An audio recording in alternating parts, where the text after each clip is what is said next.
Vamos ver o que diz a palavra do Senhor, 1 Tessalonicenses 4, verso 13. Paulo, quem está falando aqui é os irmãos de Tessalônica. Não queremos, porém, irmãos, que sejais ignorantes com respeito aos que dormem, para não vos entristecerdes como os demais, que não têm esperança. Pois se cremos que Jesus morreu e ressuscitou, assim também Deus, mediante Jesus, trará em sua companhia os que dormem.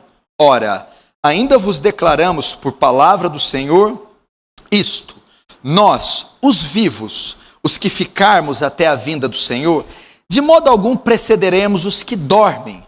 Porquanto o Senhor mesmo, dada a sua palavra de ordem, ouvida a voz do arcanjo e ressoada a trombeta de Deus, descerá dos céus, e os mortos em Cristo ressuscitarão primeiro. Depois nós, os vivos, os que ficarmos, seremos arrebatados juntamente com eles, entre as nuvens, para encontro do Senhor nos ares, e assim estaremos para sempre com o Senhor. Consolai-vos, pois, uns aos outros com estas palavras. Deixa aberto aí, feche apenas os olhos.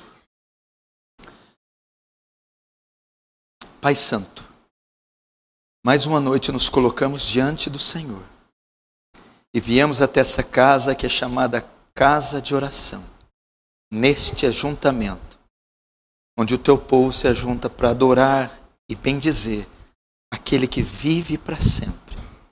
Exaltar e engrandecer sua beleza, sua majestade e seus atributos, cônscios da nossa pequenez, da nossa insignificância, diante da sua grandeza e glória. Oh Deus, assiste-nos essa noite, Senhor, sem uma porção da sua graça despejada aqui. O que adianta esse ajuntamento? Não é a respeito de nós que se trata este culto, Senhor. Não são nossas necessidades e caprichos. É o seu respeito, é para seu louvor, é para sua glória, é para coroar-te com muitas coroas. Deus, faz teu reino avançar essa noite. Receba a glória para si. Nos conforma a imagem do seu Filho e nos ajuda na exposição desse texto, de forma a comunicar graça com os que ouvem. Em nome de Jesus. Amém.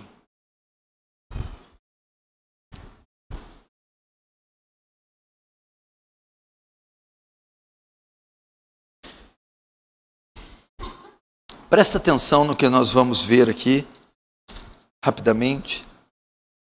Você sabe que em todos os locais, em todas as partes do mundo está sendo comemorado a Páscoa. Você tem aí a sexta-feira da paixão, da morte de Cristo, segundo a tradição, e no domingo se comemora a ressurreição. Eu não sou muito ligado a esses aspectos de data. Hoje é a Páscoa, então você tem que pregar da Páscoa. Não necessariamente. Nós não temos que seguir um calendário dessa maneira. Afinal de contas, a palavra toda, todo o conselho de Deus deve ser pregado diariamente. E aquilo que for oportuno, pertinente ao povo de Deus. E o texto aqui de Paulo, que é sensacional. Aliás, o que não é sensacional na Bíblia, me diga. Rasga uma folha com o olho fechado e some com ela. Você tem riqueza aí incalculável só nessa página que você pegou. Só aí você tem verdade, você tem tanta verdade contida em uma folha de algumas miligramas que podem transformar a sua vida. Tamanho é o poder da palavra de Deus. Essas linhas, como diz o Josué Erion, saíram da boca do Altíssimo. O que está acontecendo aqui nos Tessalônicos, com os tessalônicos?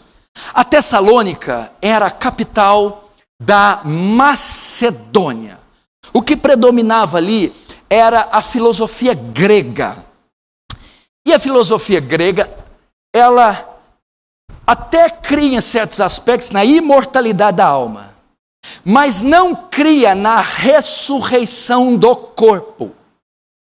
Ou seja, para os gregos, morreu, findou-se. O destino final do homem é uma tumba vazia e gelada. Não há qualquer esperança para os mortos. A morte, segundo os gregos, tem a última palavra. Não há esperança para o corpo. E essa doutrina estava adentrando a igreja de Tessalônica. E eles estavam consumidos de tristeza. Por quê? Porque havia muitos irmãos em Cristo da igreja que haviam falecido.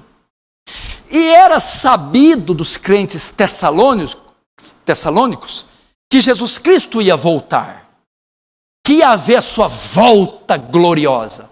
Eles estavam tristes por duas coisas. Primeiro, aqueles irmãos benditos nunca mais poderiam ser vistos. Vamos dar uma ideia aqui, ó. Imagina se morre o pastor Danilo, hoje, morre o pastor Danilo, morre o Tiago, morre a Verônica, morre a dona Verônica. A ideia, o conceito que eles tinham, a dona Verônica, o Tiago, a Verônica e o pastor Danilo morreram. Nós nunca mais vamos ver eles. Nós amávamos tanto eles. Eles morreram, acabou.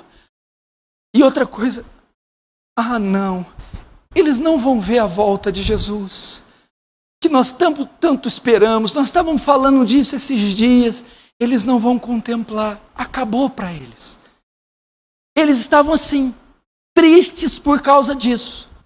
Paulo então escreveu a carta, na altura do capítulo 4, ele vai tratar no tocante a morte e a ressurreição. E é sobre isso que eu quero falar.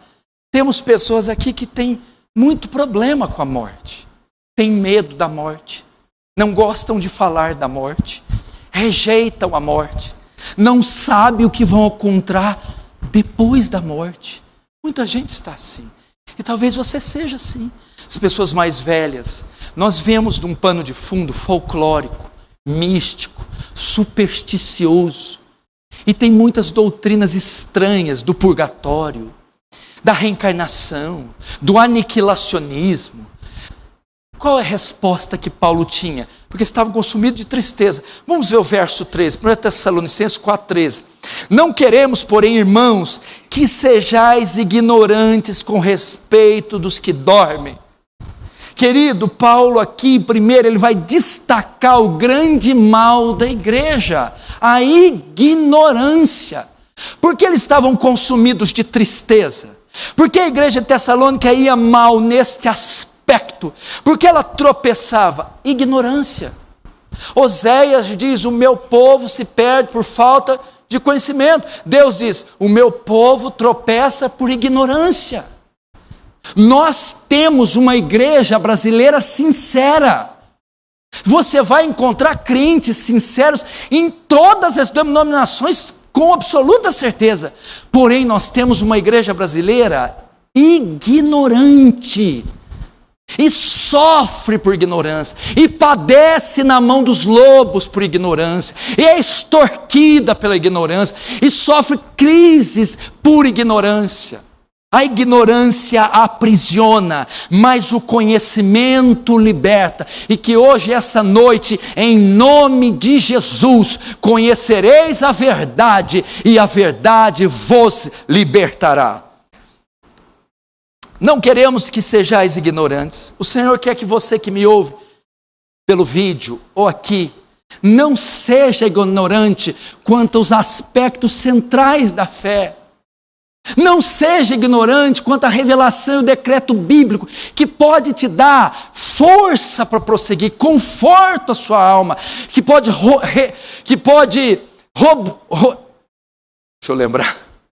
robustecer a sua fé. E é a verdade que faz isso. É a verdade que vai te causar isso.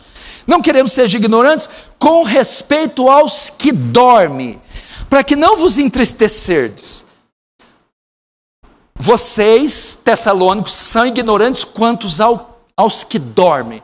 Por causa dessa palavra que Paulo vai repetir 3 vezes neste texto, ele vai repetir no verso 13, ele vai repetir no verso 14 E ele vai repetir no verso 15, os que dormem. O que é isso? Muitos usam esse texto para ensinar a doutrina do sono da alma. O que é a doutrina do sono da alma? Que a maioria esmagadora do Brasil acredita. Que quando o crente morre, ou o ímpio, ele fica dormindo, esperando o dia do julgamento, a volta de Jesus. Então todos os irmãos em Cristo estão dormindo, estão nos seus túmulos, estão lá. Quando Jesus voltar, eles despertam e vão encontrar com ele.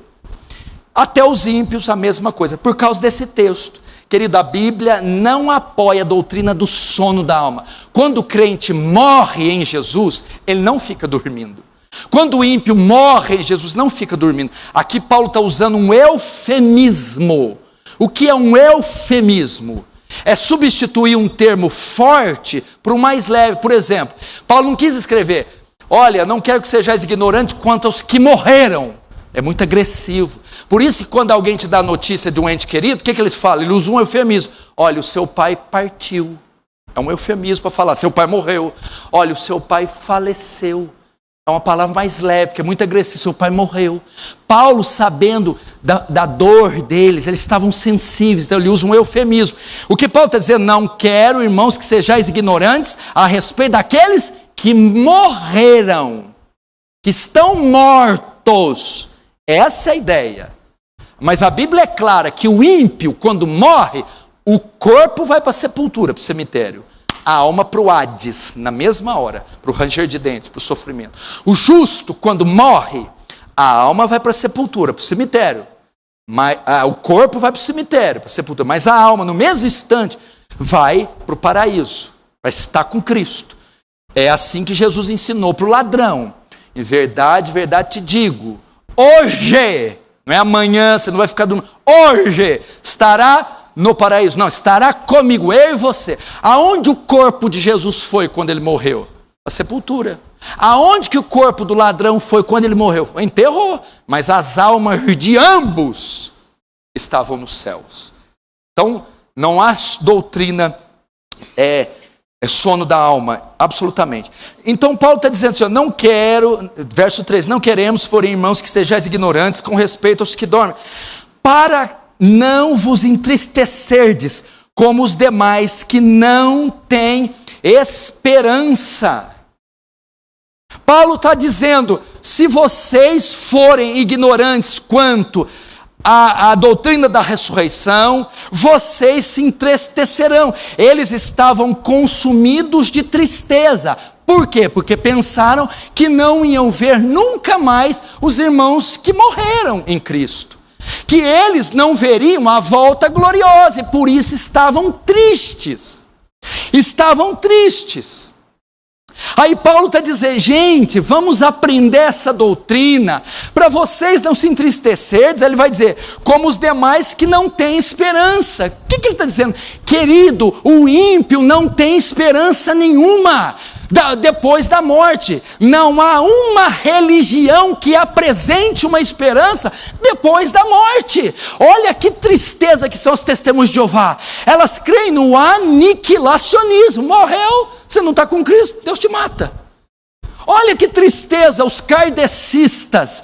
Morre, você tem, o seu espírito vai vagar e vai se reencarnar em uma outra pessoa. Veja os católicos, a alma vai para o purgatório, fica ali purgando anos e anos, centenas e milhares. Olha o ateísmo, morreu, game over, acabou. Então os que não têm Deus, como os demais que não têm esperança, é o pagão que fica com medo da morte, é o ímpio que não sabe o que será feito da alma dele.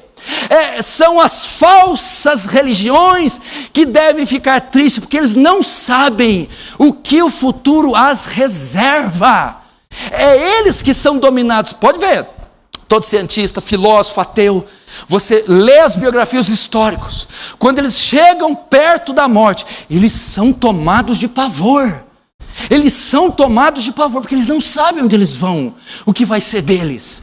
A hipótese, vocês não podem ficar tristes. Por quê? Porque há uma bendita esperança para vocês depois da morte.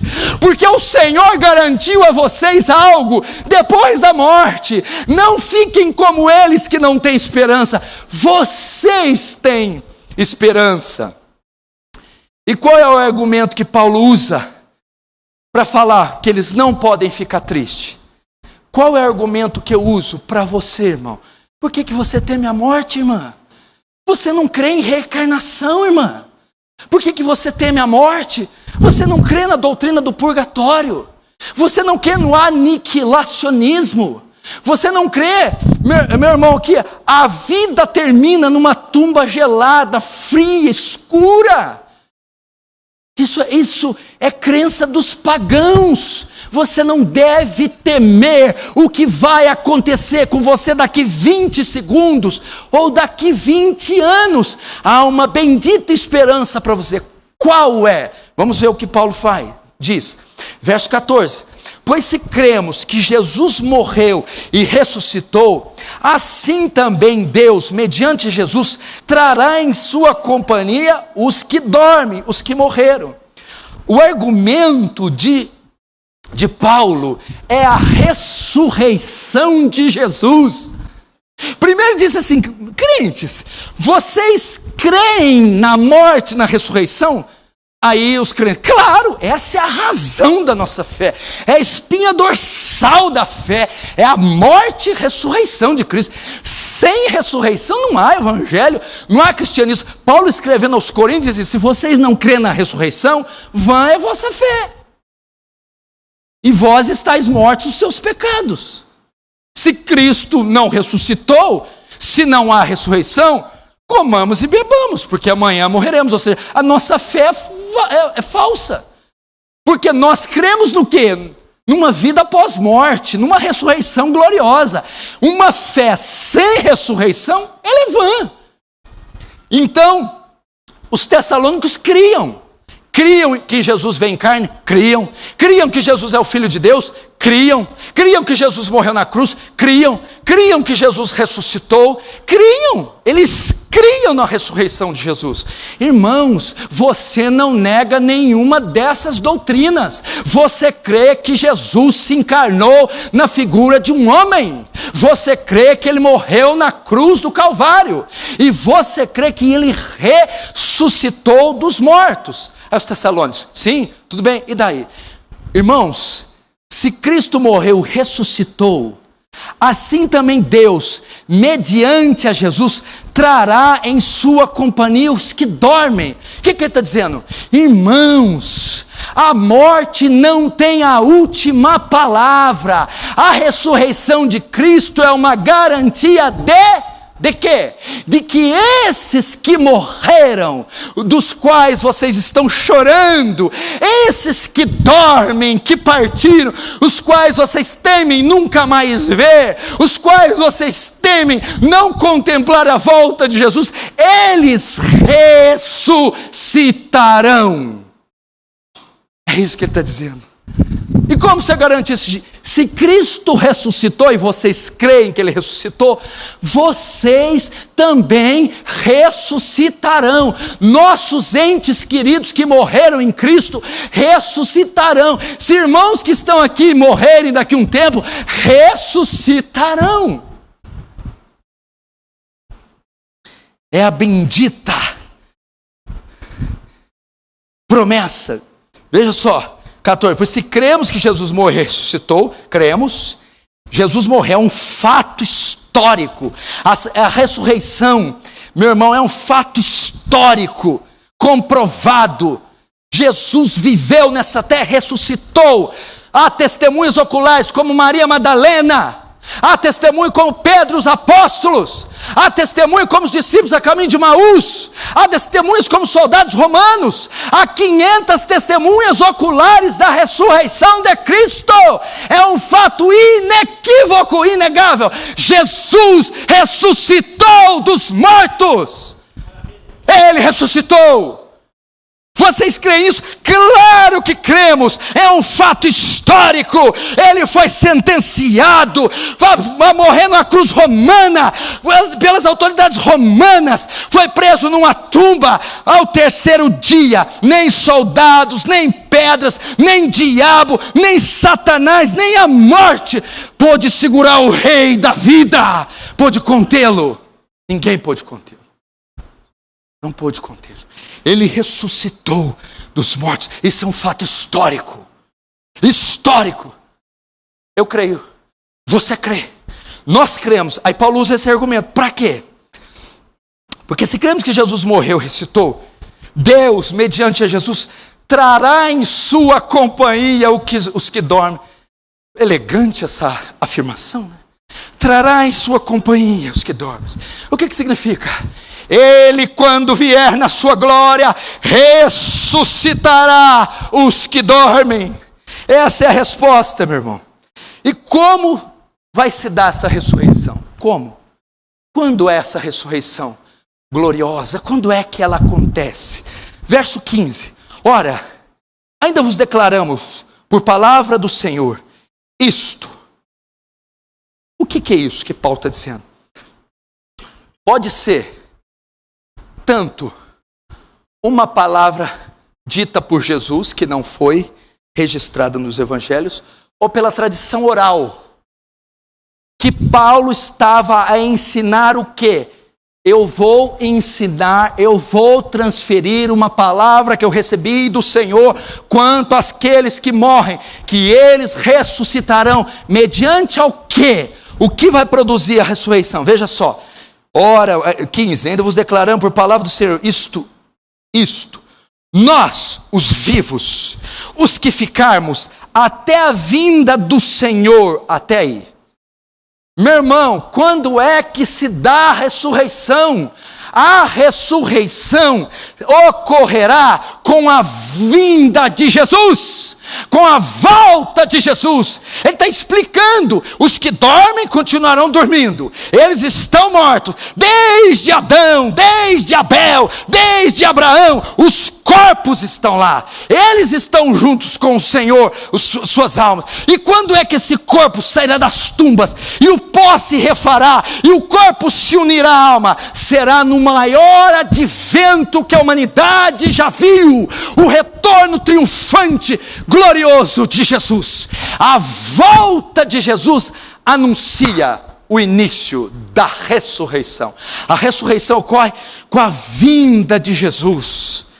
Oh, meu irmão, isso é glorioso demais. Você não espera isso? A vinda de Jesus, a ressurreição ocorrerá na vinda de Jesus. Nós precisamos aprender algumas coisas sobre a vinda de Jesus. Você espera a vinda de Jesus? Você ora Maranata, ora vem Senhor Jesus. Você espera para o retorno glorioso? Ele virá. E como será essa vinda? Que marcará a ressurreição, que é a esperança dos que dormem. É a esperança que eu vou ver os meus entes cristãos que morreram. É a esperança que eles verão o retorno glorioso de Deus. Primeiro, a volta de Jesus será, o retorno de Jesus será um evento visível. A Bíblia diz que todo olho verá. A volta de Jesus será visível. Todo olho verá, não importa se aqui na China, na Groenlândia, na Austrália, na União Soviética, no Rio de Janeiro, todo olho verá. A volta de Jesus será visível.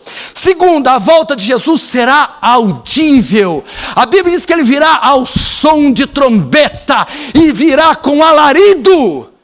Todos ouvirão, ele virá como a majestade das majestades, o rei dos reis, e o cosmos todo abalará e anunciará o seu retorno. Será audível. Terceira, a volta de Jesus será repentina. A Bíblia diz que ele virá como um relâmpago que sai do oriente ao ocidente, num instante, num abrir e fechar de olhos. Será a volta de Jesus. Que mais? A volta de Jesus será inesperada. acerca daquele dia e da hora, nem o Pai, nem o Filho, nem os anjos, nem o Filho, senão o Pai que está no céu. Porque a volta do Filho do Homem será como um ladrão na noite, será inesperada. Você não sabe a hora que o ladrão vai na sua casa, que hora que ele vai saltar, que hora que ele vai te render, que hora que ele vai abordar você. Assim será o retorno de Jesus, inesperado. Assim será a volta de Jesus, repentina. Que mais será? A volta de Jesus será gloriosa. Meu irmão, quando Jesus voltar, Ele juntará os seus escolhidos dos 4 cantos, junto com os anjos, exércitos celestiais. Então Ele virá, meu irmão, não mais aquele Jesus, meu irmão, que estava com os pés e as mãos furadas, com o seu cabelo cheio de sangue, com a coroa de espinho, com a sua voz rouca, mas Ele virá com olhos de fogo, cabelo branco como a lã, com os seus pés de bronze polido, vestido de ouro fino de faz, e voz de muitas águas. Ele voltará em glória, Ele voltará glorioso. A volta de Jesus será assim. A volta de Jesus será gloriosa. E ali se dará a ressurreição. E o que ele diz ainda no 15? Nós, os vivos que ficarmos até a vinda do Senhor, de modo algum precederemos os que dormem. Olha o consolo que Paulo está dando para os dormem. Porque a tristeza lá é por quê?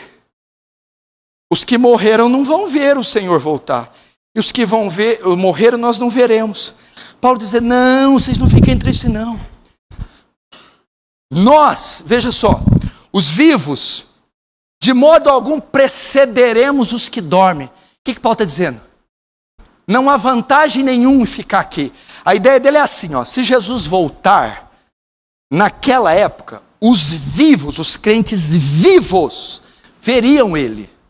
E os que já morreram, não veriam. Paulo vai dizer, não, vocês estão enganados. Nós, os vivos, não precederemos, em hipótese alguns que dormem. Por quê? Porque quando Jesus voltar, no seu retorno glorioso, os que morreram em Cristo ressuscitarão primeiro. Os que morreram verão Ele primeiro, encontrarão com Ele primeiro, o verão na ressurreição. Quando Cristo voltar, o que acontece? A alma sai do céu e o corpo sai da terra, e ambos se unem, alma e corpo ressurreto, corpo glorificado, para estar com Jesus nos ares. O que o Senhor está dizendo, irmão, para a sua mãe que morreu em Cristo, pai que morreu em Cristo, para você que pode vir a morrer, quando Jesus voltar, minha irmã, meu irmão, o seu corpo ressuscitará e encontrará com a sua alma, se unirá, e então você estará com Cristo. É o que o texto diz. Nós, os vivos, os que ficarmos até a vinda do Senhor, de modo algum precederemos que dormem. Verso 16. Porquanto, olha só, o Senhor mesmo, já Ele, mesmo, dada a sua palavra de ordem, ouvida a voz de arcanjo e ressoada a trombeta, descerá dos céus. Que texto magnífico. O que significa que esse texto está falando da consumação do céu, da volta gloriosa.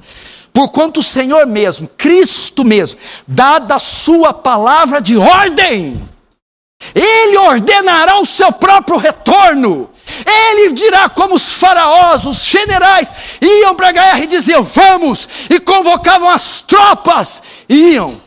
Ele, Cristo, dará a palavra de ordem. Primeiro, Ele dará a palavra de ordem aos mortos. Como Ele chegou na tumba de Lázaro e disse, Lázaro, vem para fora. Então Ele dará a ordem, mortos, ressuscitem. Dada a palavra de ordem dEle mesmo, e ouvida a voz do arcanjo, e ressoada a trombeta, o arcanjo é a trombeta, o Senhor convocará os exércitos dos céus. O arcanjo, alguns comentaristas dizem que pode ser o arcanjo Miguel. Ele irá frente com os exércitos angelicais. Então a trombeta soará. Também é uma alusão à última trombeta. Então o Senhor se levanta do seu trono como general, dá a palavra de ordem, ordena os exércitos dos céus, ordena os mortos que ressuscitem, juntam todas as milícias angelicais e soam a trombeta. Aí o que acontece? Voz de arcanjo, ressoa da trombeta, descerá dos céus. Rapaz, ele descerá dos céus. Ele sai do seu trono, vem com todos os exércitos ao seu redor e desce do céu, e desce até encontrar com seus remidos. Desce e faz o quê? Quando ele desce, e os mortos em Cristo ressuscitarão primeiro. Então Paulo conta por revelação divina. Vem cá, eu vou espiar um pouquinho a janela do futuro com vocês. Vocês estão muito tristes, muito borocochô. Meu Deus, que tristeza, que pânico é esse que tomou em Tessalônica? Deixa eu te dizer para vocês, não. E os que morreram não vão preceder, vocês não vão preceder de maneira nenhuma os que morrem. Os que dormem, porque dada a palavra de ordem, e o som de arcanjo, o soar da trombeta, ele descerá do céu com os exércitos. Então os túmulos, as sepulturas, sairão os mortos, com os corpos glorificados, se unindo com as almas, e encontrarão comigo nos ares. É um subindo e outro descendo. Que coisa gloriosa. E Paulo está dizendo, por que vocês estão tristes? Vai ser apoteótico o negócio, vai ser fantástico o negócio, e eles terão mais honra que vocês, porque morreram primeiro, então ressuscitarão primeiro, e me encontrarão primeiro. Fantástico, maravilhoso. Veja só, ressoada a trombeta de Deus, descerá dos céus, e os mortos em Cristo ressuscitarão. Dona Verônica, não adianta, o Geraldo vai encontrar primeiro, minha filha, não adianta. Dá um exemplo do Geraldo, que é um que dorme em Cristo. Mas o Geraldo, dada a palavra de ordem, esse corpo vai se recompor, vai se unir à alma, e este homem ressuscitará dos mortos para encontrar com aquele que desce dos céus nas regiões celestiais. Sua tia, seu irmão, seu primo, seu pai, seu pastor, qualquer um bendito que você conheceu e que morreu em Cristo. Ou a você que está com os exames meio estranhos, que já passou certa idade, que sente que está chegando o seu fim. I have good news for you. Eu tenho boas notícias para você. Você encontrará Ele primeiro. Você ressuscitará primeiro. A morte não tem a última palavra. A morte não é poderosa o suficiente para vencer você. A morte não pode dominar você, porque Jesus entrou na morada dela, olhou na cara dela e matou ela na casa dela. Jesus venceu a morte. E você ressuscitará. E nós, os vivos? E nós, se ele voltar agora? O que acontece com os vivos? Verso 17. Depois nós, os vivos, os que ficarmos, ou seja, ficarmos vivos até a volta de Jesus, seremos arrebatados juntamente com ele. Eles, entre as nuvens, para encontro do Senhor nos ares.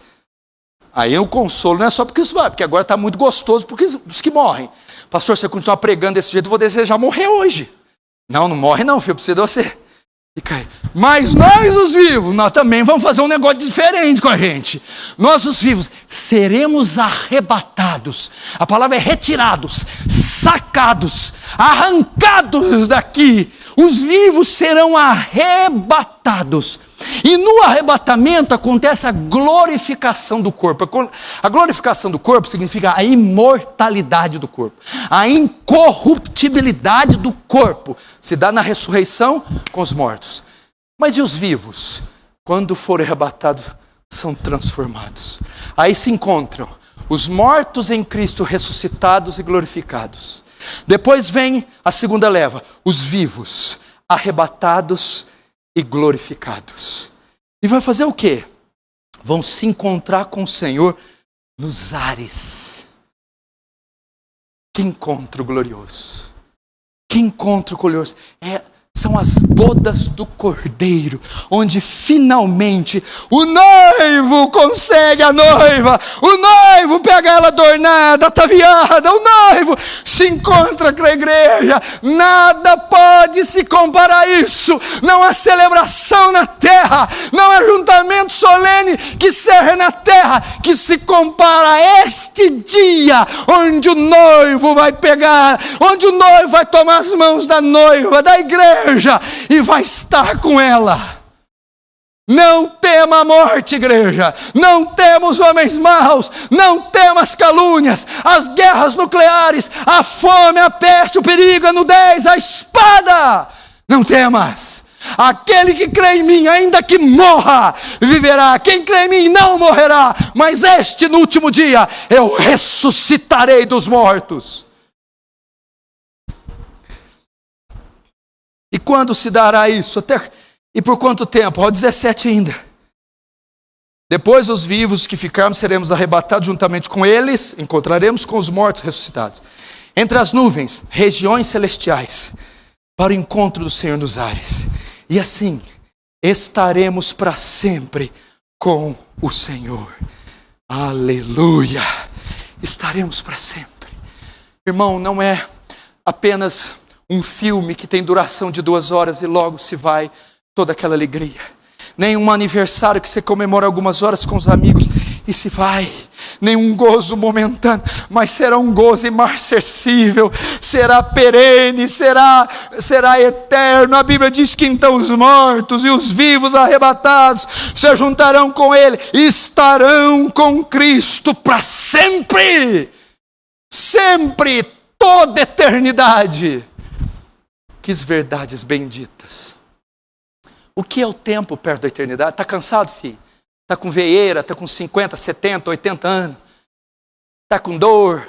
Está com crise? Está ansioso? Querido, são só um punhado de anos. São só algumas décadazinhas. Depois que você passar essa barreira, você encontrará com Ele. Você encontrará com Ele nos ares. Você encontrará com Ele nos ares e ficará com Ele para todo sempre. Sempre, sempre, sempre. Amém? Verso 18. Consolai-vos, pois, uns aos outros, com estas palavras. Eita! Paulo é o cara, meu. Né? Aí ele faz esse trechinho aí. Olha, eu estou com pressa, vou escrever isso aqui, eu tenho coisa para fazer. E ele fala assim: dorme com esse barulho. Chora agora. Chora. Chora agora. É isso que Paulo está falando. Vai, dorme com esse barulho. Vai, cadê? Qual é o problema? Não tem problema. Consolai-vos, pois uns aos outros, com estas palavras. Quais palavras? A morte não tem a última palavra. Quem crê nisso diz amém.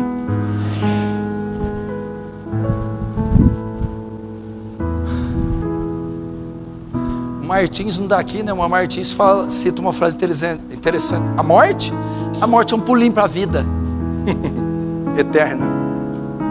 A morte é um pulinho para a vida. Por isso Paulo encerra a questão da morte, do pecado, do diabo e da ressurreição assim. Ele encerra assim: eis que vos digo um mistério.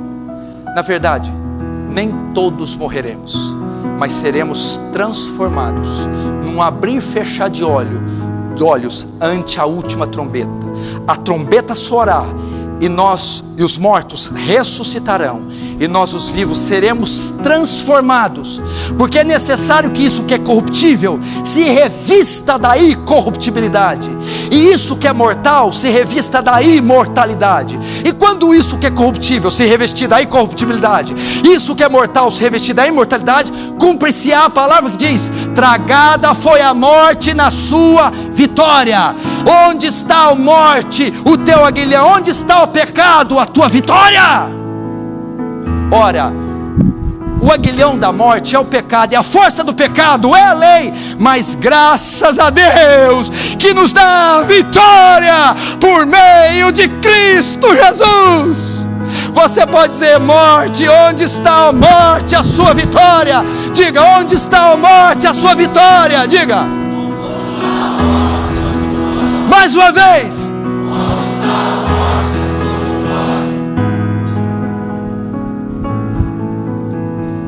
Ela perdeu. Jesus matou a morte. Joe Owen escreveu um livro assim: A morte da morte na morte de Cristo. Entendeu? A morte da morte na morte de Cristo. Com a morte de Cristo na cruz, Ele mata a morte. Sabe o que Jesus fez com a ressurreição? A morte estava ali. A morte prendeu, todo mundo era dela. Ela mandava e desmandava, é meu. Ela tinha um galpão, um pavilhão, estava tudo ali. Quando Jesus morreu, ressuscitou, morte. Aí a morte, não. Ela teve que abrir o galpão e foi saindo de fileirinha, um por um. Ela venceu, ela derrotou. Você não tem domínio sobre esses. Solte-os. Foi isso que Jesus fez. Venceu ela na morada, fez um limpa com a morte. Pobre morte. Quem crê em Cristo tem a vida. Quem crê em Cristo diz amém. Só aquele que crê na vida eterna curva a cabeça, fecha os olhos.